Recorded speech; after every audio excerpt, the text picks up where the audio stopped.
Coba Tuhan, mari kita berdoa.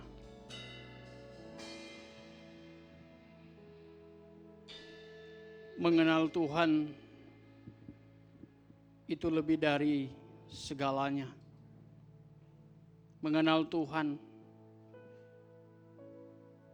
lebih dari apapun, nama-nama siapapun yang ada di dunia ini.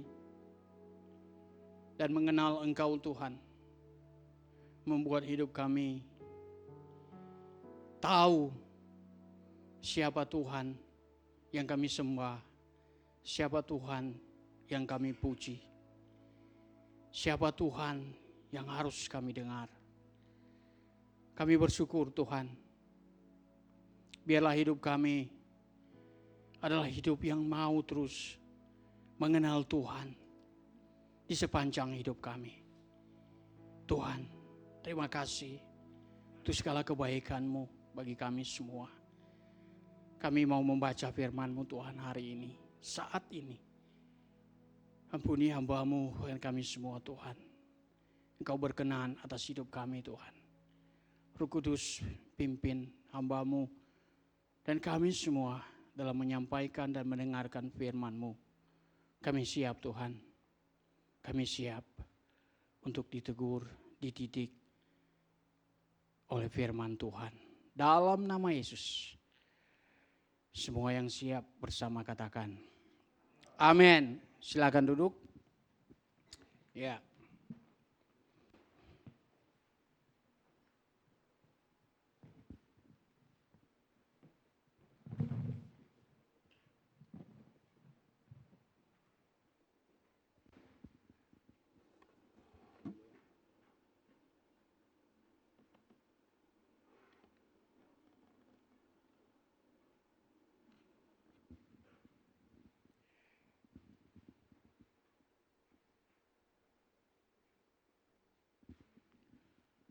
Shalom, selamat pagi.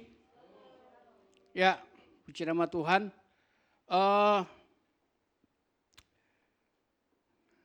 Saya tidak tahu, perasaan saya ini agak berbeda ya. Saya tidak tahu ya sejak lagu firman Tuhan itu. Ya, makanya saya doa untuk ya memang mengenal Tuhan itu ya jauh lebih dari apapun ya. Karena kalau kita tahu Tuhan yang kita sembah, kalau kita kenal Tuhan yang seperti apa yang kita harus taat dalam hidup kita, tentunya hidup ini akan berbuah. Hidup ini menghasilkan. Seperti di dalam Matius pasal yang ke-7. Ya. Coba.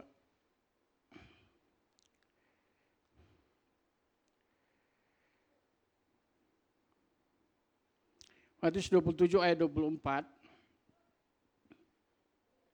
Sampai yang ke-27 ya. Ini pendahuluan kita untuk masuk dalam firman Tuhan. Dua macam dasar.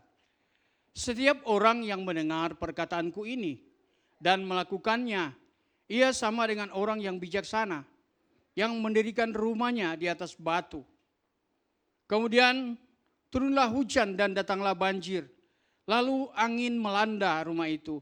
Tetapi rumah itu tidak roboh, sebab didirikan di atas batu. Tetapi setiap orang yang mendengar perkataanku ini dan tidak melakukannya, ia sama dengan orang yang bodoh, yang mendirikan rumahnya di atas pasir. Kemudian turunlah hujan, datanglah banjir, lalu angin melanda rumah itu, sehingga rubuhlah rumah itu, dan hebatlah kerusakannya. Bapak Ibu kasih dalam Tuhan, saya tadi merenung dengan lagu tadi itu, saya tiba-tiba ingat ayat ini.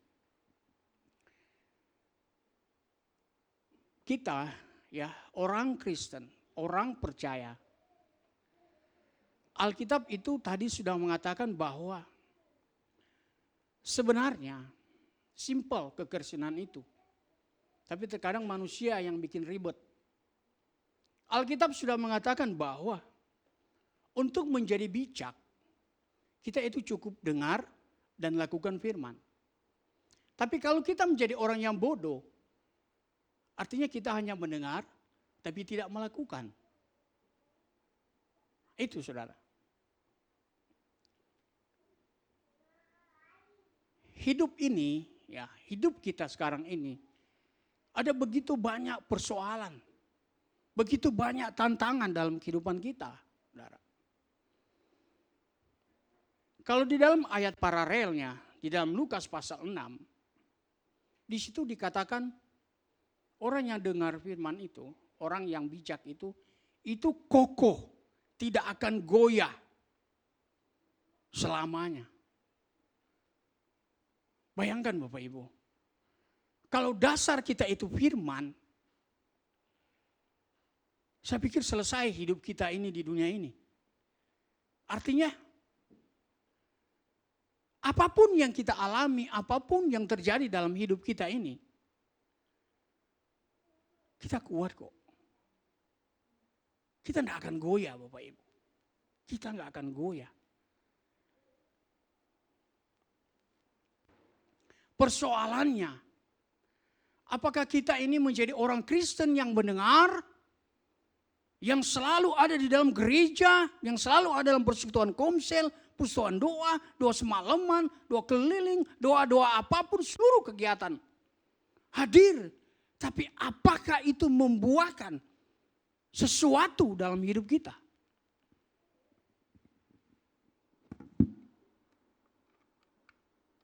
Saya kasih contoh Bapak Ibu.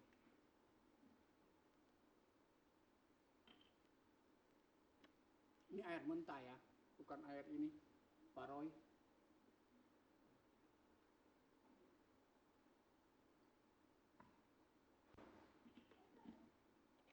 Hati-hati deh, jangan diminum.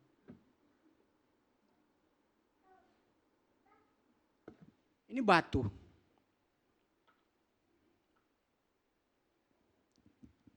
Saudara, saya kasih ilustrasi begini. Ini hidup kita. Gelas ini, air ini adalah hidup kita. Ini kegiatan kita. Seluruh hidup kita. Ibadah raya, ibadah komsel, ibadah doa, dan seluruh kegiatan-kegiatan ibadah. Batu ini melambangkan kita. Ya. Dia ada di dalam air ini. Ia ada di dalam wadah ini. Ya, silakan masuk. Dia ada di dalam wadah ini. Dia merasakan wadah ini. Ya.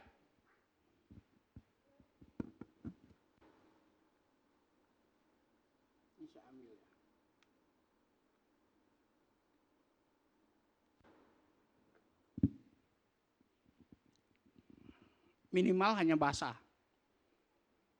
Ya. Hanya batu. Tidak menghasilkan apa-apa.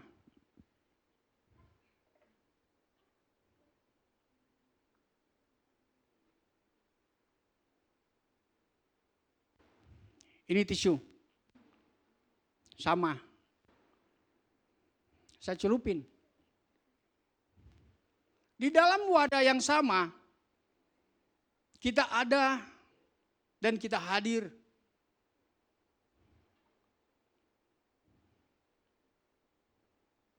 Tetapi hasilnya beda. Tisu ini menjadi lembek. Dia keluar dari wadah yang sama, ada di wadah yang sama, bahkan dia boleh jadi berkat. Dia jadi berkat. Saudara, saya mau katakan apa? Hidup kita ini harusnya seperti tisu tadi. ada di dalam wadah yang sama, ibadah yang sama, komsel yang sama, seluruh kegiatan yang sama. Kita hanya menjadi orang-orang penikmat atau menjadi orang-orang yang berbuah, yang menghasilkan.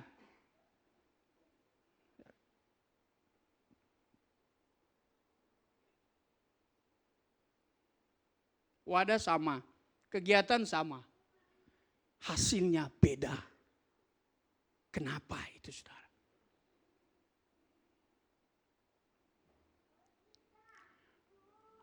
Apakah kekristenan sekarang itu hanya menjadi kekristenan yang jadi penikmat saja? Ya.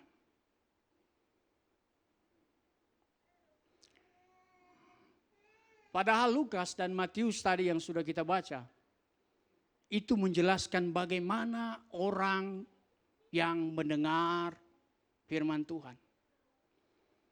Alkitab sudah mengatakan bahwa kalau kita mau berbuah, kita itu harus melekat, saudara. Melekat kepada Tuhan. Hidup ini adalah perjalanan iman, Bapak Ibu Saudara yang kasih dalam Tuhan. Sayang sekali, dari sekolah minggu, sampai nenek-nenek, sampai kakek-kakek, tetapi hasilnya seperti ini. Apakah ini buah dari kekristenan kita selama ini? Hidup ini, hari-hari ini, Alkitab bilang makin jahat. Karena itu Bapak Ibu, firman Tuhan hari ini kita mau belajar bagaimana supaya kita menjadi orang Kristen yang kuat. Yang kuat. Be strong. Coba tolong dibuka.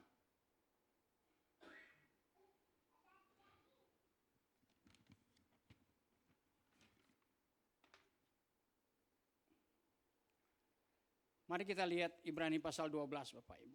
Ini menjadi pokok renungan kita. Saya mau cepat saja saudara ya. Coba kita buka Alkitab Ibrani 12. Ayat 1 sampai ayat yang ke-14.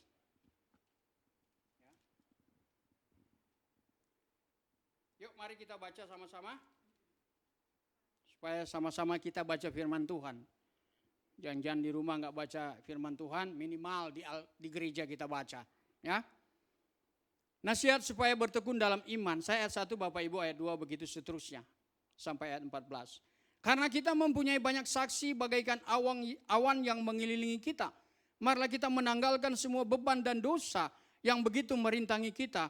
Dan berlomba dengan tekun dalam perlombaan yang diwajibkan bagi kita.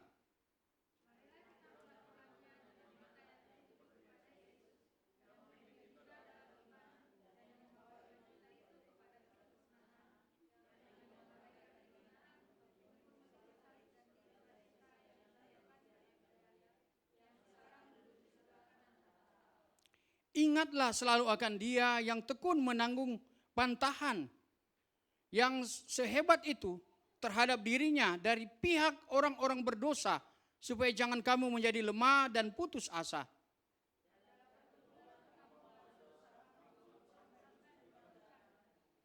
Dan sudah lupakah kamu akan nasihat yang berbicara kepada kamu seperti kepada anak-anak?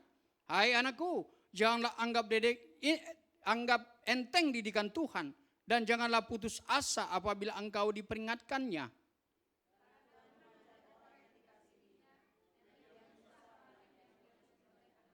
Jika kamu harus menanggung ganjaran, Allah memperlakukan kamu sebagai anak.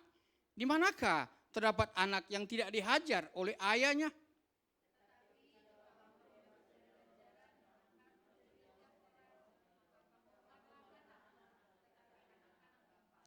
Selanjutnya dari ayah kita yang sebenarnya kita beroleh ganjaran dan mereka kita hormati. Kalau demikian bukankah kita harus lebih taat kepada Bapa segala roh supaya kita boleh hidup?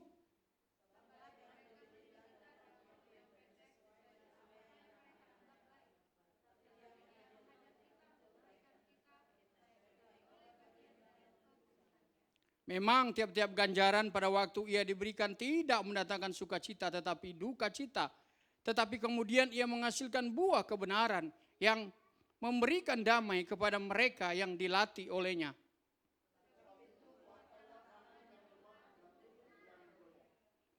Dan luruskanlah jalan bagi kakimu sehingga yang pincang jangan terpelecok tetapi menjadi sembuh.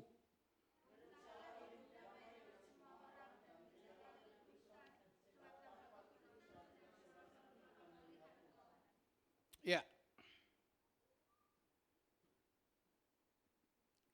Menjadi kuat Bapak Ibu Saudara ya. Seperti saya katakan di awal Bapak Ibu bahwa kehidupan kekristenan kita ini adalah orang-orang yang hidup, yang beriman, yang mengikuti Tuhan Yesus Kristus. Artinya hidup kita ini berjalan sesuai dengan arahan, teladan, dan perintah dari Tuhan Yesus Kristus. Dari kita awal bertobat menjadi manusia baru di dalam Tuhan, sampai pada nanti di kekekalan ketika Tuhan memanggil hidup kita. Hidup itu adalah suatu perjalanan, saudara. Banyak hal yang akan terjadi, banyak hal yang akan kita alami di dalam hidup kita. Karena itu, saudara, kita harus jadi kuat. Kuat di dalam apa ini? Kuat di dalam iman, saudara. Ya. Kita harus menjadi kuat di dalam iman. Mengapa?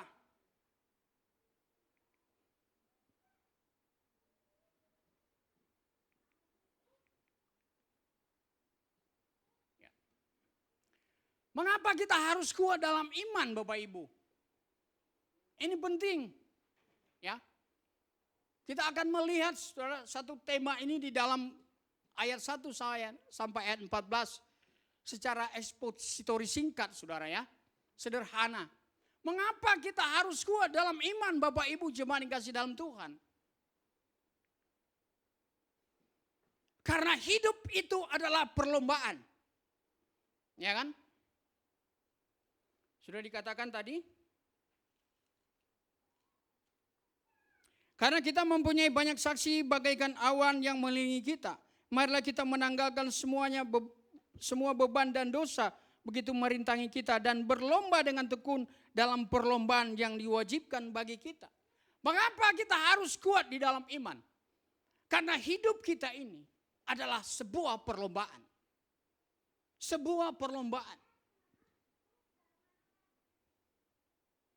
Nah, kalau itu sebuah perlombaan Bapak Ibu, berarti di sana ada satu tujuan, ada satu sasaran yang harus kita capai. Kalau perlombaan berarti kalau kita berbicara lomba atletik itu namanya ada apa? Lari yang pakai gala itu, lari lompat lagi, lari lompat lagi, lari lompat lagi. Saudara, adalah suatu lintasan. Ada lintasan-lintasan yang harus kita lompati. Yang harus kita jalani, saudara, dalam hidup kita ini. Dan kita harus berlomba-lomba di sana. Bukan siapa yang menjadi pemenang, saudara. Bukan siapa yang menjadi pemenang. Karena pada dasarnya kita ini adalah orang-orang yang sudah dimenangkan Tuhan. Kita berlomba bukan menjadi pemenang. Tapi kita berlomba bagaimana supaya kita bisa sampai garis akhir. Amin Bapak Ibu.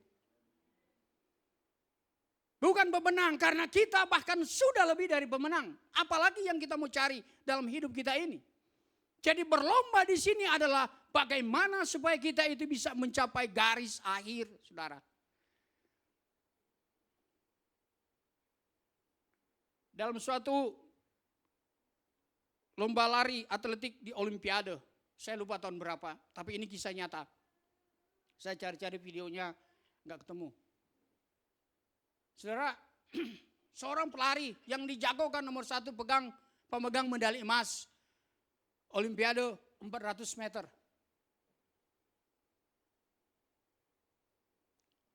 Mungkin kalau musuh-musuh teman-temannya pelari-pelari dari negara lain mungkin udah jiper duluan kali. Aduh, ada dia kayaknya udah kasih ke dia aja medalinya. Dari Amerika Serikat. Saudara, waktu dia berlari, ketika start itu dengan kencang, pastilah kencang ya.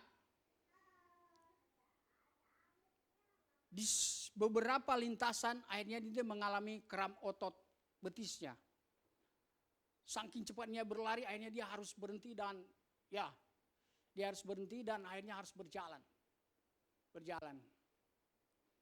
Akhirnya tiba-tiba masuk seseorang, itu ternyata bapaknya. Bapaknya yang ngangkat dia. Bapak bilang, ayo kita keluar. Dia bilang enggak. Bukan soal pemenang Pak, siapa yang jadi medali emas, siapa yang dapat itu. Tapi Bapak antar saya, supaya saya tetap sampai garis finish. Supaya saya tetap finish. Bapak Ibu Saudara yang kasih dalam Tuhan. Bagi dia, bukan soal medali emas. Di dalam kondisi seperti itu. Tapi bagi dia, bagaimana Pak, supaya saya itu bisa sampai garis finish. Itu penting Bapak Ibu. Hidup kita ini ada perlombaan. Kita memiliki iman Bapak Ibu. Kita memiliki iman. Tapi apakah iman kita ini memang punya semangat seorang olahragawan, seorang atletik, ya, seorang pelari. Ya saya kasih contoh pelari aja ya. Seorang olahragawan pelari yang berlomba. Yang mempersiapkan dirinya luar biasa, saudara. Karena itu iman itu harus benar-benar kita persiapkan. Tuhan sudah kasih iman kepada kita. Ketika kita percaya Yesus, sudah ada iman, saudara.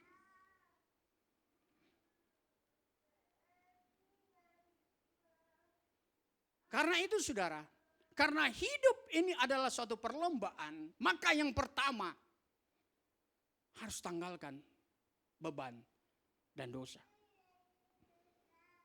Marilah kita menanggalkan semua beban dan dosa yang begitu merintangi kita dan seterusnya. Marilah kita menanggalkan beban dan dosa yang begitu merintangi kita. Artinya dosa, beban itu menjadi sesuatu penghalang yang akan membuat kita mencapai garis akhir Bapak Ibu.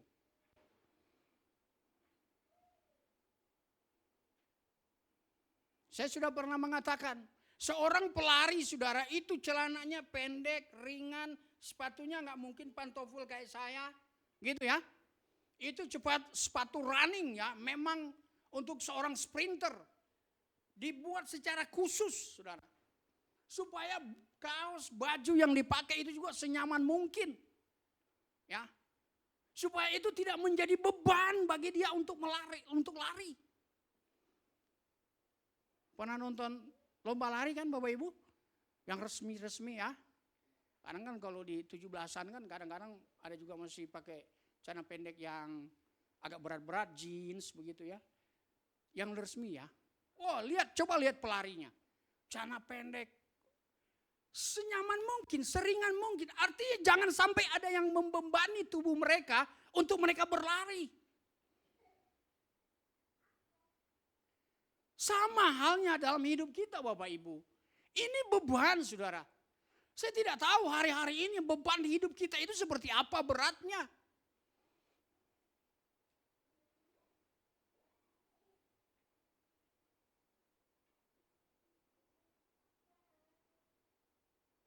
Dan dosa saudara.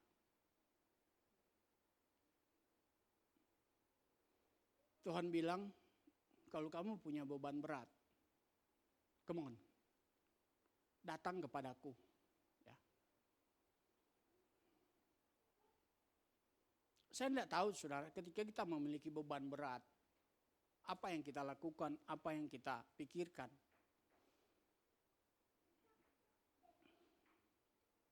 Ingat Bapak Ibu, kita udah punya iman ya. Dosa, ini juga menjadi penghalang Bapak Ibu. Dosa itu penghalang dalam perlombaan iman kita. Kita mau berdoa aja kalau kita punya dosa enggak Tuhan yang jawab. Kan itu suatu penghalang. Satu pemisah. Satu beban yang merhambat untuk kita bertumbuh. Bagaimana kita menjadi di satu sisi orang-orang yang mau percaya kepada Tuhan. Tapi di satu sisi kita juga orang yang hidup di dalam dosa. Hanya tidak mengherankan saudara. Kalau kita itu atau banyak orang Kristen itu seperti batu ini. Yang ada di dalam wadah yang sama tetapi tidak merubah apapun. Dia itu hanya menikmati, saudara, sarana yang ada.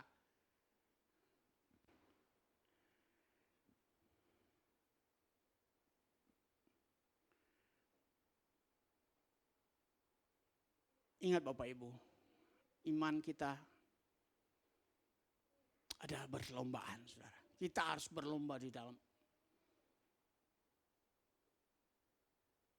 iman.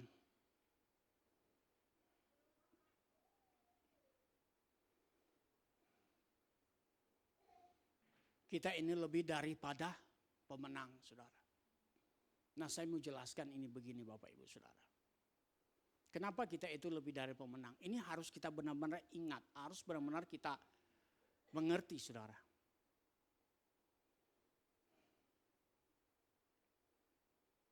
Lebih dari pemenang.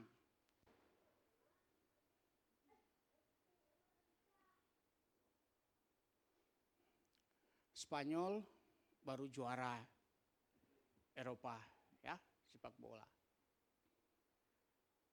Argentina baru juara Copa America. Nah, itu, mereka juara. Mereka pemenang, saudara. Tapi bagaimana mereka supaya menjadi lebih dari pemenang? Mereka harus mempertahankan itu, saudara.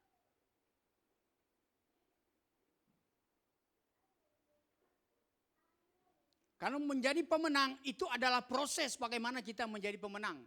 Tapi kalau lebih dari pemenang, bagaimana mempertahankan bahwa saya ini benar-benar seorang pemenang. Ada proses juga di situ Bapak Ibu. Kita ada di level di mana kita diproses lebih dari pemenang. Orang bilang itu mempertahankan itu lebih susah daripada mendapat.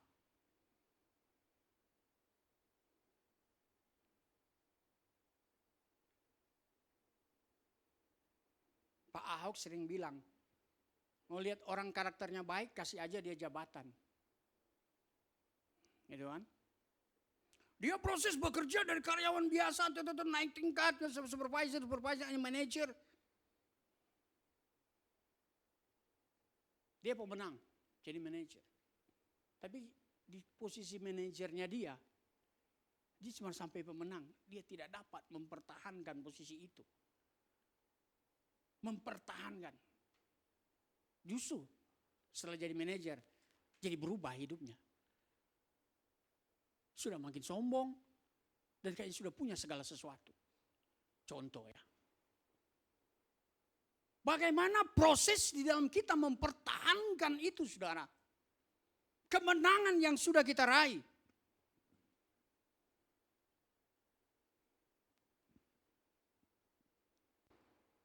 Hidup ini perlombaan Bapak Ibu. Karena itu kita harus kuat. Karena hidup ini adalah perlombaan saudara. Maka mari kita lakukan itu dengan mata yang tertuju kepada Yesus. Fokus. Ayat 2 dan 4. Tidak usah kita baca. Fokus kepada Tuhan saudara. Ini cara pandang kita tentang Tuhan. Fokus kita kepada Tuhan. Ini juga ketika kita ada dalam masalah, kita akan dalam beban. Just fokus saja kepada Tuhan. Terkadang kita menjadi orang yang percaya kalau di gereja saja. Fokus. Tapi ketika sudah di luar ibadah kita menjadi orang yang buyar semua. Ketika ada masalah, fokus kepada Tuhan. Saudara. Hidup ini kita harus tahu. Iya ya, ini satu perlombaan. Nanti kita lihat di ayat-ayat selanjutnya. Bagaimana pentingnya fokus itu. Lihat, mata itu tertuju kepada Yesus. Hanya Yesus saja yang kita lihat, saudara. Saya tidak tahu, saya katakan tadi, hari-hari ini beban apa?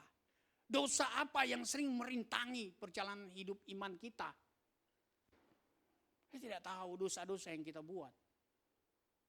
Tapi Tuhan tahu. Tuhan tahu beban kita. Tuhan tahu. Tapi please, mari. Tetap fokus kepada Tuhan.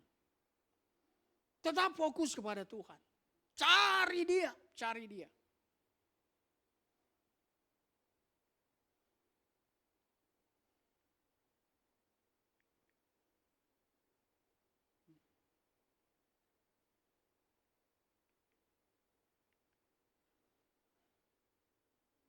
Kenapa kita harus kuat di dalam iman Bapak Ibu? Karena hidup ini adalah perlombaan. Yang kedua, karena Tuhan itu mendidik dan Tuhan itu menghajar. Wahyu 3 ayat 19, barang siapa kukasihi, ia kutegur dan kuhajar. Perhatikan anak-anak Tuhan, jemaat yang kasih dalam Tuhan.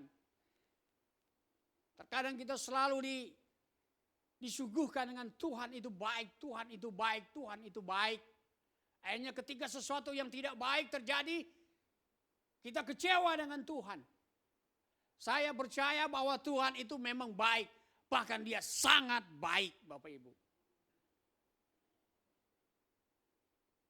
Tuhan itu mendidik, Bapak Ibu.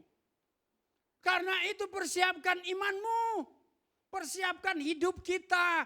Persiapkan hidup kita, iman kita untuk dididik oleh Tuhan. Ayat 5, ayat 6, ayat 11, saudara. Itu semua karakter dari Bapa. Bagaimana seorang Bapa di dunia ini mendidik anak. Lebih-lebih Tuhan, Bapa kita yang kekal. Ia mendidik, ia menghajar, memberikan ganjaran. Dia melatih. Saudara, dia coach yang terhebat. Dia pelatih yang luar biasa.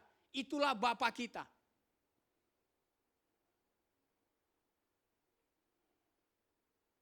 Saya kan penggemar Chelsea.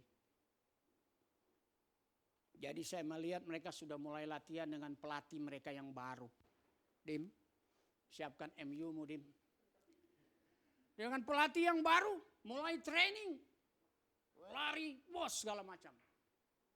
Ada strategi. Tuhan kita seperti coach. Ya, seperti pelatih. Tapi Dia juga Bapa yang baik, saudara. Bapa itu mendidik, betul Pak Roy? Anak-anak dididik Pak ya. Bagaimana Bapak itu kalau mendidik anak ya. Bapak-bapak, saya. Terkadang kita kalau marah sama anak itu saudara bukan karena kita benci. Memang kadang-kadang itu, memang kalau Amsal bilang itu, kalau orang tua itu nggak pakai rotan, itu nggak sayang sama anak. Orang tua itu mendidik pakai rotan. Tapi jangan dipukul kepalanya, Bapak Ibu ya, jangan. Pukul pangkatnya, gitu ya, sedikit-sedikit. Biar dia tahu, oh sakit gitu. Supaya itu menjadi peringatan bagi dia. Dan ingat anak-anak, kalau orang tua menghajar, orang tua mendidik, itu bukan karena mereka itu enggak sayang, ya, bukan. Tapi itu sebagai satu sarana pelatihan untuk hidupmu nanti. Kamu akan sadar itu kelak. Sasa, kok Sasa ya? Karena Sasa yang ada di sini, mana anak-anak yang lain lagi? Ya? Bapak Ibu, perlombaan. Kita itu mengalami berbagai persoalan di dalam hidup kita ini. berbagai masalah di dalam hidup kita ini. Saudara, lihatlah ini semua. Perhatikan, Allah itu menciptakan kita. Allah itu sudah menyelamatkan kita. Gak mungkin kita ini dibuang. Tidak mungkin kita ini tidak dipelihara. Tetapi cara Allah memelihara hidup kita, itu ada didikan, ada ganjaran, ada hajaran, saudara. Ini yang harus kita tahu. Sehingga ketika kita mengalami sesuatu dalam hidup kita ini, hal-hal yang tidak mengenakan, masalah kok bertubi-tubi, saudara. Ingat, Allah, Bapa kita sedang melatih kita.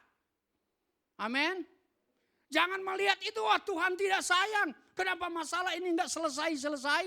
Hei Bapak Ibu Saudara yang kasih dalam Tuhan. Saya mau kasih tahu kepada kita semua.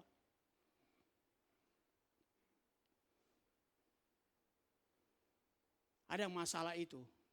Ya. Allah itu begitu berdaulat. Dalam segala sesuatu. Masalah itu dipakai untuk kebaikan kita Bapak Ibu. Pernah enggak kita ketika ada masalah kemudian lewat atau ada sesuatu yang terjadi dalam hidup kita, akhirnya suatu saat kita, wah syukur ya, ternyata dengan masalah ini hidup saya ini kok jadinya begini ya, ada berkat, ya luar biasa. Kenapa kita harus kuat di dalam iman? Karena Tuhan mendidik dan Tuhan memiliki tujuan. Apa tujuannya? Supaya kita beroleh bagian dalam kekudusannya. Ayat 10 Bapak Ibu. Supaya kita beroleh dalam kekudusannya. Hidup relasi kita dengan satu dengan yang lain saudara. Harus terjalin dengan rapi, dengan bersih. Ya, dengan sempurna.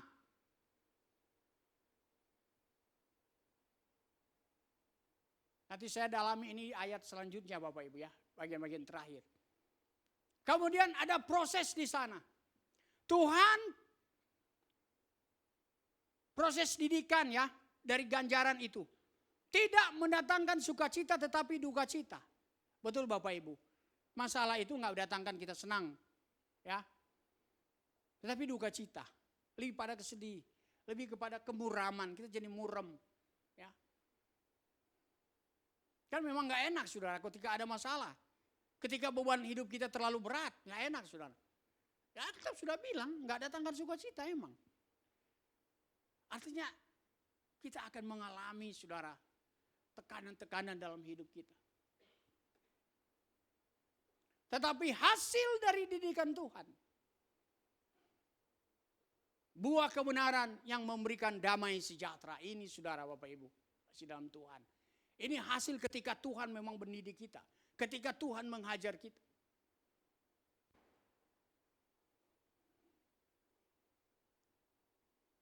Saudara saya suka cerita Ayub dengan cerita Yusuf. Itu gambaran proses iman yang luar biasa. Sedikit saudara. Kita flashback sebentar kisah ini saudara. Ayub orang benar, orang taat, saleh pada zaman itu. Bahkan kaya. Punya anak, punya istri. Mungkin ini keluarga idaman. Seperti keluarga Cemara mungkin. Kita lihat hidupnya. Kosam, kaya, punya anak, harta banyak. Taat, saleh, beriman. Wah ini idaman para wanita. Laki-laki begini. Tapi dia udah menikah ya. Iya kan? Kalau sekarang, kau Samuel, ada laki-laki single, beriman, taat, saleh, kaya. Saudara, udah ini yang paling laku.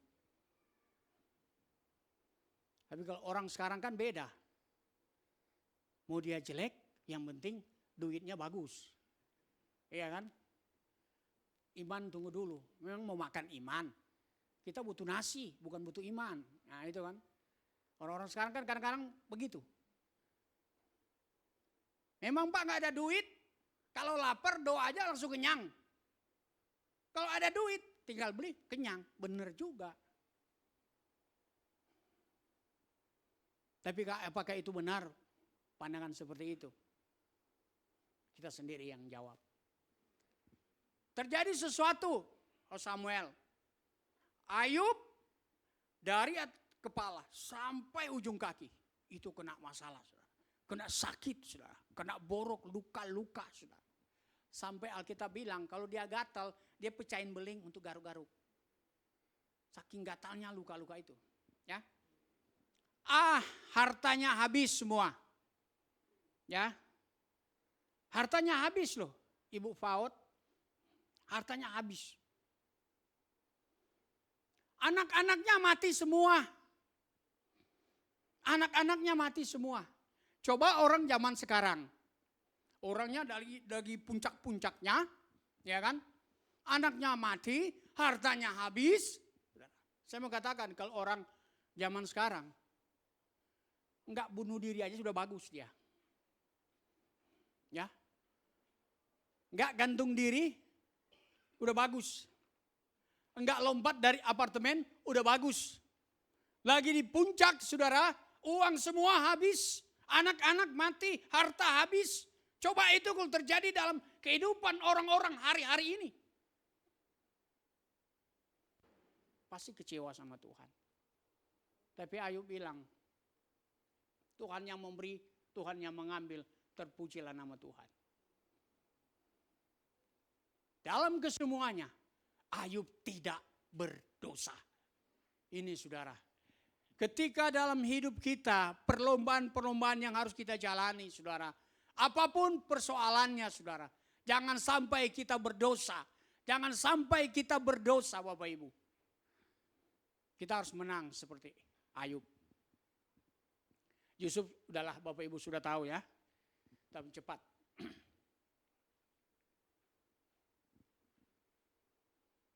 Bapak Ibu saudara yang kasih dalam Tuhan.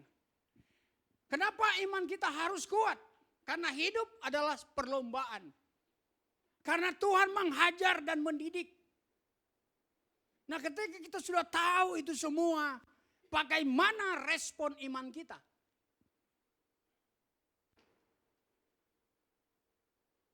Ayat 12 dan 14.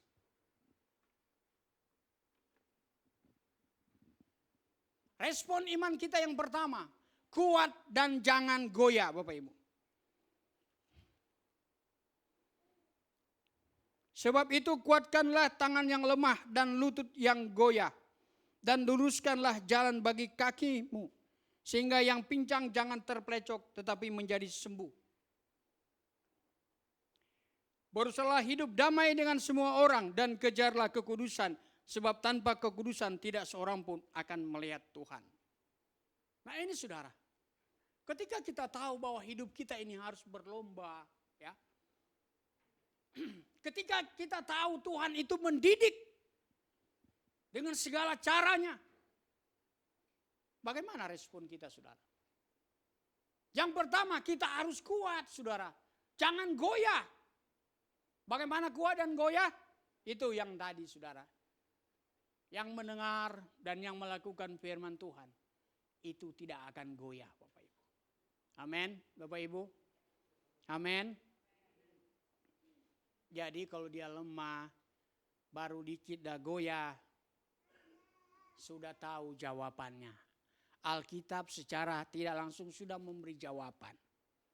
Berarti orangnya cuma dengar, enggak lah lakukan. Itu doang, simple. Jadi kalau Pak, ini kalau masalah Pak, saya kok berturut-turut Pak, bertubi-tubi masalah. Saya itu gak kuat Pak. Saya itu benar-benar sudah hampir mau bunuh diri. Berarti dia itu hanya dengar, gak lakukan. Saudara.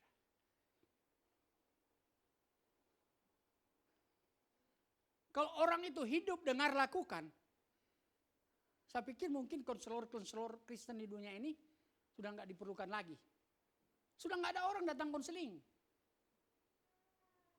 Bu Faud, nggak ada orang datang konseling lagi. Karena dia kokoh, kuat. Tapi ternyata kan faktanya nggak kuat.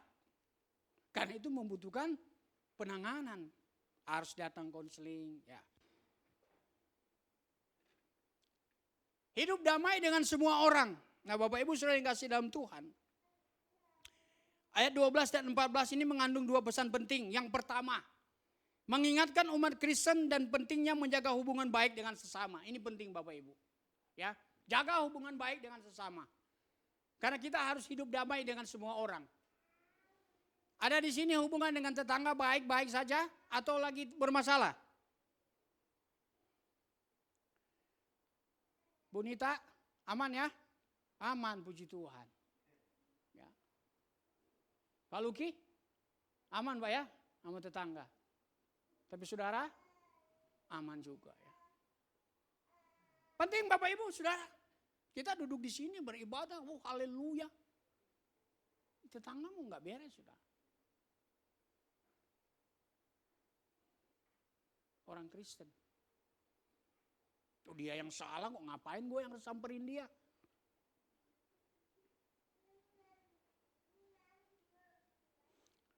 Kalau Tuhan Yesus itu seperti kita, ngapain Bapak? Mereka yang bikin salah, ngapain gue yang harus mati buat mereka? Selesai hidup kita Bapak Ibu. Katanya mau ikut Tuhan, katanya murid Tuhan. Ketika disuruh minta maaf gak mau, suruh mengampuni gak mau. Oh dia yang salah kok Pak, ngapain gue harus mengampuni dia? Ngapain gue harus minta maaf? Ingat Tuhan Yesus Bapak Ibu. Kita yang salah, dia yang datang. Amin. Makanya saudara, kalau mau rekonsiliasi datang saudara. Kalau benar-benar ada satu hubungan yang tidak baik, ya sudah rekonsiliasi. Gak usah pertanyakan siapa yang salah, siapa benar. Ketika itu sudah terjadi, dua-dua salah Bapak Ibu. Ya. Kejar kekudusan Bapak Ibu.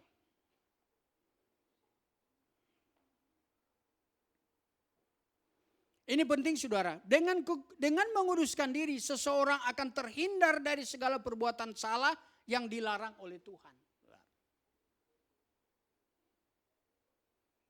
Bagaimana kita menguduskan diri? Yaitu dengan menjaga, dengan melakukan firman Tuhan. Dengan apakah seorang muda mempertahankan kelakuannya bersih? Dengan menjaganya sesuai dengan firman-Nya. Hidup kita kudus, hidup kita bersih harus dijaga dengan firman Tuhan. Jangan mandi kembang Bapak Ibu. Gak ngaruh, gak ngefek. Jaga dengan firman Tuhan. Nah itu Bapak Ibu selain kasih dalam Tuhan. Harus kita pahami, harus kita mengerti. Bahwa kita ini harus kuat iman. Karena apa? Karena hidup itu adalah perlombaan. Karena apa? Karena Tuhan mendidik kita. Kemudian kita harus memiliki respon iman yang benar dalam hidup kita. Maka di sanalah saudara, kita akan menjadi orang-orang yang kuat. Orang-orang yang bukan cengeng saudara dengan masalah. Tapi orang-orang yang selalu berdiri kuat. Karena kita orang-orang yang mendengar dan yang melakukan firman Tuhan. Siapa di sini yang menjadi pendengar dan pelaku firman? Amin. Ada yang gak angkat tangan? Oh, malu-malu. Ya. Bukan soal angkat tangan atau tidak. Tapi lakukan firman Tuhan. Lakukan Bapak Ibu. Kalau kita gak lakukan, saya ini hamba Tuhan, saya mau bilang Bapak Ibu. Mendingan gak usah datang ibadah. Gak usah datang komsel. Gak usah ikut persekutuan doa. Buat apa? Sia-sia. Hidup kita ini hidup yang suam-suam berarti. Maka Tuhan bilang aku akan muntahkan. Capek saudara. Buang duit, kasih persembahan. Buang bensin. Hidup kita gak berubah kok. Kita gak lakukan firman. Jadi buat apa hidup kita ini? Padahal sebagai murid Tuhan. Mendengar Yesus lakukan. Murid itu mendengar guru. Apa yang diajarkan guru itu dilakukan. Nah kita ini murid Tuhan. Mau lakukan gak firman Tuhan? Bapak Ibu? Lakukan ya. Sama-sama kita lakukan. Saya juga Bapak Ibu. Saya tahu itu proses yang berat. Tapi kita kan sudah lebih dari pemenang. Amin. Kita harus lakukan. Tuhan memberkati kita semua. Mari kita berdoa.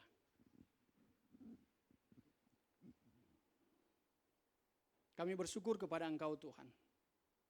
Terima kasih untuk setiap ajaran firman-Mu. Biarlah kami menjadi pelaku-pelaku firman dalam hidup kami. Karena itulah yang membuat kami kuat, karena itulah yang membuat kami tidak goyah Tuhan. Terima kasih Bapa. Roh Kudus berkati kami semua.